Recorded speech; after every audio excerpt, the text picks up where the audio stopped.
Ferrari have distanced even further in both championships, and now Leclerc is almost 100 points behind Verstappen. What's even more worrying for them is that Perez has passed him for P2, and Russell and Sainz are closing on him for the third spot in the Drivers' Championship.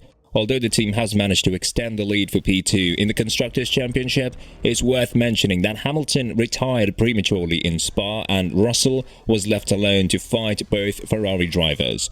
Nevertheless, after the race, Binotto made an assessment regarding the gap that Ferrari has to Red Bull, and it seems like in the next few races, the Italian team has nothing to hope for. When it comes to the championship fight, this season has been a roller coaster in the first couple of races. However, ever since then, the Austrian team managed to absolutely demolish the competition and distance themselves from the rest of the pack. Both Red Bull drivers are P1 and P2, a feature that hasn't been done since the glory days of Vettel and Webber back in 2011. The car was performing extremely well, even though it was 8 kilograms more than the minimum weight, making it one of the heaviest cars on the grid. Now, with the new upgrade it brought, Ferrari's chances have been limited to hopes that Red Bull will fail miserably in the remainder of the season, more precisely in the last 8 races in 2022. Binotto made an assessment after the finish of the Belgian GP, and when he was asked if that performance of the Ferrari was just simply track-specific, he replied, "I don't think there is any hope in that. There has been a true difference between us and the Red Bulls this weekend. If I look back, I think they have been slightly faster in Hungary, which has been a different kind of track, high downforce. So overall, I think simply today, the Red Bull is a faster car compared to what we've got in terms of overall efficiency, because Spa is where you need efficiency in terms of the aerodynamics and power unit. But more than that, we have as well a lot of tyre degradation that we need to look into. They have been stronger as well in terms of tyre degradation, so I don't think it has been an outlier. They're faster to us than what I'm hoping," said Binotto, who continued to talk about the next races with a bit more optimistic approach, saying that Spa always makes gaps look bigger than they actually are. Certainly the gap we have seen today is not the gap that we will have in the next races.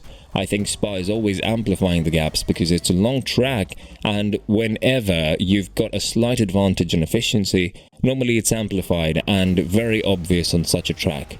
So yes, we hope to be back in the next races to be closer.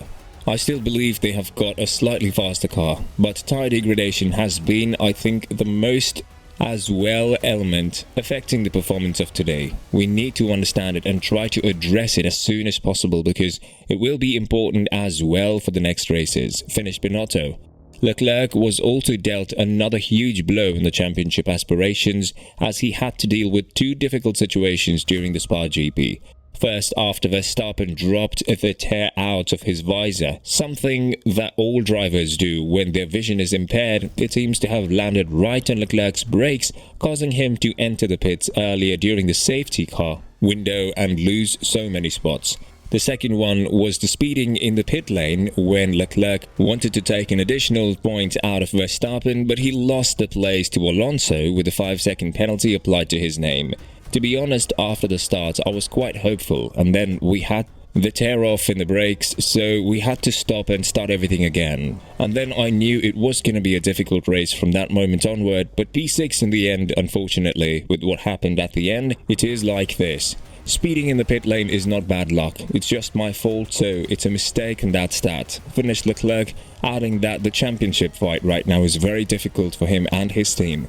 It seems like the flexi floors haven't really slowed down Ferrari, but there is something in the Red Bulls that made them much faster and likely champions from Spa onwards. Although there are 8 races remaining, Red Bull are in a league of their own as we speak, and one huge part of that goes to the new monocoque implemented on both Red Bull cars. It's 5 kilos lighter than its predecessor, and it was originally planned to be mounted in Singapore. However, according to reports, it has been mounted on 3 practice sessions in Belgium, hence the difference between Red Bull and the rest of the grid. Sainz did start from pole position after being the fastest behind Verstappen, and although he had a good start, he was unable to deal with one problem that was the main issue, according to him, in the fight versus Red Bull. Unfortunately, it was harder than expected. We got a good start, and I got a good restart after the safety car, but the pace was just not there. We had a lot of overheating on the tyres. We were sliding around a lot. The first 2 laps were strong, but then we immediately went into high degradation, and then I realized that we were degrading more than we should. Red Bull, Max and Checo were in a league of their own today, and unfortunately we couldn't put up a strong fight and we had to survive. We will have to learn why we were not so competitive on this track, said Sainz after his P3 finish in Spa. The Ferrari tactic to pull Leclerc into the pit when the gap to Alonso wasn't clearly a safe one was truly a questionable one, and according to Fernando Alonso, the man who benefited the most out of this apart from Verstappen and Perez, the strategy was a strange one and Ferrari always does these.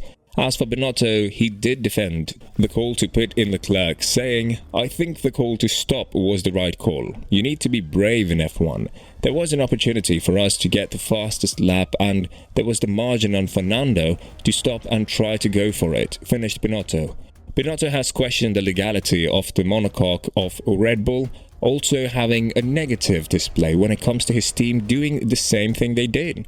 Binotto has urged the FIA to have a closer look when it comes to the budget cap, and if it was for their team, they wouldn't be able to pull an upgrade like this due to the financial restrictions. We could never afford to develop a lightweight chassis, or any other chassis, during the season because the budget does not allow it. I would be very surprised if that were possible for other teams. You have to ask yourself whether the monitoring is sufficient.